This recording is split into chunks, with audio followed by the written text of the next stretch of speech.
مصطفى كل يوم من يراه قلبي مدينا فأرجائي بقرب طه الفسيح ɗen calmina bandiraɓe fof eɗen belti kadi e ndeɗo jonde nde wonno ko jonde alliyankore adiɓe haalde ɓe fof kaali ɗum nde wonno ko jonde kadi nde ganduɗa waɗira ko Allah e nelaɗo mum jonde kadi nde ganduɗa noddede hen ko yiɗanede jonde kadi nde ganduɗa kala tawtoraɗo hen ko malaɗo jonde kadi nde ganduɗa wona yidde hawrude hen tan tagatma hawrude hen ko jonde nde ganduɗa ko mo Allah fotani moƴƴere tan wawi hawrude hen ɗum noon eɗen jetta Allah no fewi e ko nanɗe ɗo e Qur'an o ko eɗen jarna kadi gonɗo sababu o ceerno Alhaji Baɗɗo tafsir o eɗen ceeranoma kadi moƴƴere no yimɓe fof ceedori ni saabu eɗen jeyɗa to diwanuji to gondi hata Madina Gounass ewa ha e foof min komin jogui duɗal ceerno Juma Seydou to Madina Gounass biyetegal Ma'adinul Elmi ndeke noon kadi min jotodir toon ko ɓooyi guila e jinnaɓe ha e ko nandi hen ko mbiɗa wawi yide ko baɗam sabu kanko min e kawiraɓe makko minen baddi foof ndeke ko neɗɗo moƴƴo mbiɗa andi moƴƴere makko mbiɗa andi l'islam makko e liman makko yimɓe fof ceedima ɗum saabu laysa iyan kal khabar yiide en ande kam wona gotum kala jiiɗo mon andi kam ko julɗo omo jogui heyba mum o jogui needi mum ewa kadi holli en ɗum ɗo e ndeɗo jonde ɗum noon ko yettere Allah ñagaranam Allah yo Allah ɓeydan moƴƴere ɓeydanamo hokkamo cellal e balɗe ɓe tabitinamo ko woni ko ewa yimɓe kadi ganda wonko keeɓi ɗo ko weeɓani so hebde Qur'an ne jangge e galle walla ne jangge e leegal walla ne jangge e wuuro ɗum wona ko weeɓi saka noon firde haala Allah ɗum noon ko hunde sattude no fewi ewa ɗum noon kala baɗowo ɗum on ko dariɗo e felo nelaɗo sallallahu alayhi wa sallam saabu al ulama warasatul anbiya ko anduɓe lomti nelaɓeɓe ewa Allah ne waɗi minen ko minen tafsiranno juma men Madina Gounass ɗum ɗo Tambacounda ewa Allah addi min heccanki ɗo e wuuro he min kawriti kadi ɗum ɗo ɗum kadi ko hunde moƴƴere no fewi ɗum noon mbiɗen yettira ɗum Allah no fewi sen noddama ɗeɗo gueɗe ewa oto jomum am saabu hay sinno ganduɗa ma ko ari tan kawra e duwa o haysoko duwa o tan kawruɗa hawrani hay e haalaka a hawre ko moƴƴi oto neɗɗo aman ɗum ewa ɗo tonguiri ɗo jofniri ɗo ewa o jofniri koye fatiha ewa eɗen barkitoro fatiha mo jofniri o tan nde wonno fatiha mo ko jiiɗa ɗo ko hunde timminde foof siya mbaɗen duwa tan wiya mbaɗen fatiha salatul fatiha ewa so tawi memade ko fatiha woni Qur'ana duwa fof mbiya duwa fof yo fatiha salatul fatiha aha kay ko fatiha woni Qur'ana mbal ko fatiha woni foof saabu so en ƴeewi Allah subhanahu wa ta'ala o jippini aduna he ko defte temedere e defte nayyi defte temedere e defte nayyi o jippini e nder annabaɓe makko ɓe annabaɓe ko ujunnaje temedere e nogasine annabi nelaɓe e nder hen 313 walla 314 walla 315 fo hasba luural ewa kono noon kam e nder mabɓe o jippini hen fode temedere e nayyi deftere temedere nayyi ɗe foof temedere nde foof watta e nder defte nayyi ɗe woni mbiyeten Zabour ewa Tawrat Linjil e Furqan woni Qur'an ɗeɗo defte tati nayyi ɗe keddiɗe foof rendina kadi waɗa e deftere wotere woni Qur'anul Karim ewa Qur'an o fof ka ƴetta watta e nder fatihatul kitab Qur'an ka ƴetta watta e nder fatihatul kitab ɗo woni fatiha woni Qur'an saabu sa ƴeewi Qur'an o fof no fotiri ewa ko gueɗe jeenayyi haalata Qur'an fof gila Bagari ha Naasi gueɗe jeenayyi haalata ɗen gueɗe jeenayyi fof enen nder Qur'an enen nder fatiha ewa Qur'an haalante en ko hamdu wa shukre woni yettude Allah subhanahu wa ta'ala Qur'an haalante en ko tawhid woni gotanka ko Allah subhanahu wa ta'ala Qur'an haalante en ko wa'de wa'id manam podoje ɗe Allah fotani julɓe e cappoje ɗe Allah sappani manam heferɓe Qur'an haalante en ko sharia Qur'an haalante en ko haqiqa Qur'an haalante en ko duwaw Qur'an haalante en ko qisas woni manam habrude en ɓennuɓe no jaranno Qur'an haalante en ko waasu dentoɗe naggam ɗeɗo gueɗe jeenayyi fof nane fatiha saabu sa wi alhamdulillah ɗum woni dendagal shukru naati kala jettoro mo neɗɗo yettanno Allah subhanahu wa ta'ala yetti ɗon sabu kala ko wona Allah ko hamdu wiyete kala ko wona Allah ko hamdu ji fof no ko Allah jeeyi mo lillahi ko Allah jeeyi kala ko taga ko hamdu ewa woni tan ko taga e taggo ko taga ko fof ko hamdu fof ko lillahi ko Allah jeeyi rabbil alamin woni tawhid woni kanko jeeyi tagore nde ala mo ndete sona kanko eyi so yi arrahman arrahim ɗum ko waadu ɗum ko fodore nde Allah fodani en Allah fodani to aduna ga kanko jogani en yurmede kanko jogani en fof ɗum hay mo juulani ne jeeya hen arrahim noon ko fodore nde Allah fodani julɓe tan to lakata kamɓe tan jeeyi o wi toon ɓe jogui toon moƴƴeram kono tan jeeyi kono sa yi maliki yawmiddin ɗum ko wa'id ɗum ko cappoje ndentuɗe kam ko min woni lamɗo o haalni en ɗo joni ewa min won lamɗo janggo noon no kulirta lamɗo maga aduna ga ni aɗa rentorimo noon rentoro noon janggo yamal qiyamati lamɗo noon toon sa ari ko joɓoma kala ko mbaɗɗa aduna ka joɓeteɗo eyyi sin mbi iyaka na'budu dendagal sharia naati ɗo saabu ko Allah goto ndeweten hono rewiri tan Allah han kadi ñawoje ara sharia ara figgo ara rewirte ko ni ɗum ɗo ko julde o haali en ɗo joni julde asakal o haali en ɗum ɗo joni ɗum fof ko iyaka na'budu jeeya ewa o iyaka nasta'in ɗum ko haqiqa ɗum haalante en ko haqiqa ɗum ko ma'rifatu billah ɗum kadi nani nder Qur'an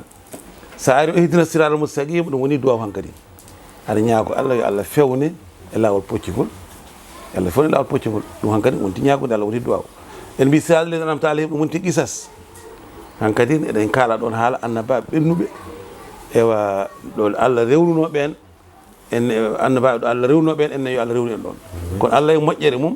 o siftinani no annabaɓe leftanoɓe halkanoɓe manam fiyanoɓe waranoɓe tampinanoɓe o siftini tan ko annabaɓe ganduɗa waɗanoɓe neema ɗum ko ten kulde eyyi kono noon woodi annabaɓe ganduɗa ko waraɓe no woodi annabaɓe ganduɗa ko hirsaɓe no woodi annabaɓe ko seekaɓe no ko tampinaɓe kono noon ewa neminanoɓe ko ɓen Allah siftinen ɗo ayi o wi en kadi gayri mawdubi alayhim wala dalin ko sakkiti haali ɗo ko mbasen nandude yahude en mbasen nandude nasara en ɗum kadi ko waasu en ndento nandude ɓen ɓeeɗa ko andi sehli en tikkanaɓe ɓeeɗa ko majjinaɓe ndento en nande ɓen ɗum noon yo Allah hokku en renta ɗum ɗum ɗo woni barke fatiha fatihade reddini fof ɗum noon ndentoɗen ganden ewa neɗɗo kala ko Allah hokkuma e aduna waɗɗima ko yettinde julɓe waɗɗima ko yettinde julɓe ɗum ko waɗɗo ko dawru makko mana ko rôle makko saabu jomiraɗo subahana taala wi en lan tazula qadama abdin yawma alqiyama hatta yus'ala an arba'in ɗum ko de ganduɗa hunde ganduɗa ɗen poti renta ɗum lan tazula qadama abdin yawma alqiyama hatta yus'ala an arba'in janggo yawma alqiyamati hay goto dirtata sowona o namne gueɗe nayyi ɗen gueɗe nayyi so daɗi hen o daɗi ewa ko adi fof omo namne an shababihi ɗum hande jeunesse hande o fima ablah caggatagal ma Allah rokkuno ma e neema caggatagal ma e welde ko lawol goto keɓata ɗum gurdam aduna caggatagal ko lawol goto heɓete so ɓenni caggatagal ma ngal Allah rokkuno ma ngal holɗo mbaɗɗa ngal beele koye ɗeɗo gueɗe oɗo joni ko saka ko suko tokos kanko tafsiroɗo o ewa caggatagal makko waɗi ɗum koye deftere Allah ewa ɗum noon beele caggatagal ma ngal mbaɗɗa ngal koye dewe Allah huɗo ni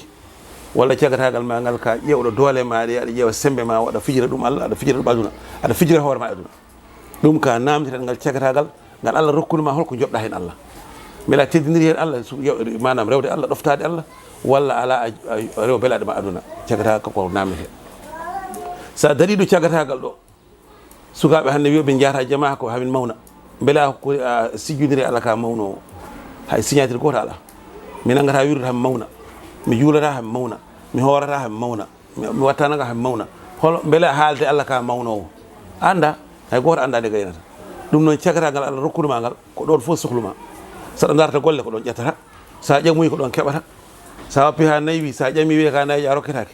sa dartoy golle wiye a wawa golle a hokketake ɗum sa wi aɗa faya ɗon e Allah on saaha ka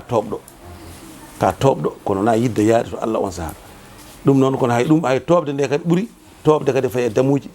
garam place uji a rewata Allah ɗum noon caggatagal neɗɗo yo andugal caggatagal ko hunde mawde so Allah rokki ono rewɗum Allah woni debbo woni gorko so tawi a daɗi ɗon an umrihi fima afnahu gurdam maɗam Allah rokkunoma ala fof ɗo yeyete ko Allah rokkatma gurdam holto mbawɗa holto gaynuɗa gurdam maɗam mbeɗa gaynuɗa ɗam koye jokkere en ɗam mbeɗa gaynuɗa ɗam koye dewal Allah mbeɗa gaynuɗa ɗam koye goofi Allah mbeɗa gaynuɗa ɗam koye hollude Allah an ko a dañi jawdi ko welma watta e jawdi ma ɗum Allah namdete gurdam maɗam holɗo gaynuɗa ɗam ɗum kowoni masala ɗimmo tati an malihi min ayna iktisabahu o fima anfaqahu o poye ɓuuri sattude jawdi ndi Allah rokkuma aduna holno keɓɗa jawdi ndi ko audit mawɗo Allah waɗat audit jawdi keɓɗa e aduna ndi holno mbaɗɗa ha keɓɗani a wujju a fen a teet a jamfi walla ala ko a faggi walla a ƴewn ko Allah tan sakkima tawno koye laawol laamgol ndewɗa ha keɓɗa hono keɓɗuɗa jawdi ndi koma kala a waɗen audit kono nde keɓɗa jawdi ndi holto mbaɗɗani ɗum kadi a namnete beele mbaɗɗani koye dewal Allah beele a yaltinin haqqe Allah o beele a hutorima nde e laawol Allah beele a haɗani galle ma annawa galle janen wiye ka moƴƴata galle ma ñaman yarani haade mo goɗɗo andude ka moƴƴo yo galle ma andu ka moƴƴo kono a ñamminani galle ma a yarnani galle ma aɗa ñammina galle janen a yarda galle janen ɗum wona ɓingu moƴƴagu wona moƴƴagu ɗum ko yiingo ɗum noon galle ma beele tini ka joguinoɗo ɓesgu ma beele tini ka joguinoɗo miskine e ɓalla ɓe beele tini ka joguinoɗo mbeɗa yaltin haqqi Allah ala fof ɗo nanɗa ne wiye patron Allah meɗa ɗumande miskinal tan nanta miskine e ɓalla ɓe noon beele a toppitima walla a toppitaki ɓe ɗum noon haqqe Allah o beele a yaltima walla yaltinani ndi jawdi ka namteɗo no keɓruɗa no mbaɗɗani ɗum ka namteɗo so ɗum ɓenni wa an ilmihi maza amila bihi gandal Allah rokkunuma e aduna holɗo mbaɗɗa gandal ngal ɗum waɗi dagaki neɗɗo jangga qur'ana tan deeƴa la budda dokka yimɓe gandal ngal beele an ne jannguɗa gandal ma tan kono ko wiya ɗo ni nelaɗo wiya ni jooɗa tan a dabra yimɓe garɗo fof woda ko rokkuma tan jippuma tan annene tan keeɓa rukkilma a dabra mbiya ha bakara noon ko an rondi de mi windat tan de ala ko an rondi temedere bakar o walla nde aɗa wiyama dabranam kaari kala ko woni ko min rondi o rontako la tasiru wasiratum wisre ohra hay goto rontaka bakka janano an binduɗo o baɗɗo walla piɓɗo o walla tuɓɗo o ko an rondoto temedere bakar o donnoɗa bakkar ma han ɓeyda donnoɗa bakkar mo mbaɗanɗamo ko ɗum noon gandal ngal Allah rokkuma e aduna mi dokkireɗa ko ya rewru Allah wona ya wofir Allah wona ya kadi suud neɗɗo kadi ara e ma namnoma ko ganduɗa e din Allah calɗa haalde ɗum ne kadi ko suddi gandal ɗum wona gonga ɗum noon so gandal so Allah rokkima ɗum hokkir gandal ngal kadi ndewna gandal ngal e lawol ɗum noon eɗen jettamo kanko sawde o rewni gandal ngal lawol Allah rokkimo gandal Qur'an o rewni ɗum lawol yimɓe fof keɗima nani gandi kadi ko haali ko fof gonga kala ane heɗotoɓe tafsir kam anduɓe tafsir ne gandi ko gonga o haali ɗo eɗen gandi ko haali ɗo kadi ko hunde rewde lawol ɗum eɗen jettamo eɗen jarama hen eɗen ñaago Allah yo Allah waɗanen jaam eɗen ñaago Allah yo Allah waɗe leydi ndi deeƴre yo Allah waɗa leydi ndi kawral sabu barke oɗo Qur'an yo Allah ittu fitinaji gonɗi e leydi ndi waɗane deeƴre e jaayi seydil wujud waɗa julɓe fof hawruɓe waɗa en neɗɗo goto hokka en kadi wattudnimo wuuri taw eɗen cilli eɗen cillira hokka en bedde balɗe julɗe e cellal hokka seere men judde balɗe e cellal mi jaahi nabil Mustafa en calmi bandiraɓe fof assalamu aleykum wa rahmatullahi taala wa barakatuh